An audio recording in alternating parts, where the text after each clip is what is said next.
Assalomu alaykum, hurmatli do'stlar. Remontimizga lastiqni boshqasini olib qo'yganmiz. Bagajida ozgina bukilgan joylar bor ekan, bularni to'g'rilab, chiroqni chiqarib qo'ydik. Keyin kuzovlar zaynab qolibdi.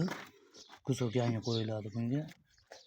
Parog bukilgan joylar bor ekan, bularni o'zini chiqaramiz, chiroyli qilib tekkizlab. Bu tomonda ham kuzovga zaynab chiqib qolgan. Parogi bu tarafda shofyor tomon parogi yangi qo'yib yuboramiz. Oldi qanotda ozgina shpagalivkasi bor ekan, buni chiqarib yubordik. Kapotni oldin tayyorlashgan ekan, ozgina shunday taylab qo'ygan ekan, boshqacha qilib. Endi hozir buni xuddi shu joydan perexod qilib, bilinmaydigan qilib sevib beramiz. Yana o'zim bu shpagalivkalarni bor ekan, bularni chaqlab olib tashlaymiz. Mana o'sha aytgan kirlomda shpagalivkasi bor ekan, buni chiqarib yubordik metallomga.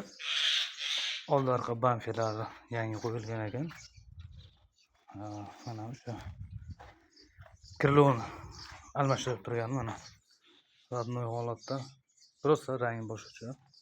Buni ham qoraya bo'yab chiroyli qotib qo'yamiz.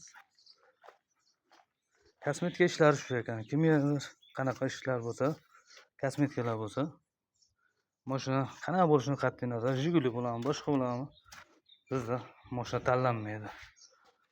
Puliga qarab, ishiga qarab chiroyli qilib beraveramiz.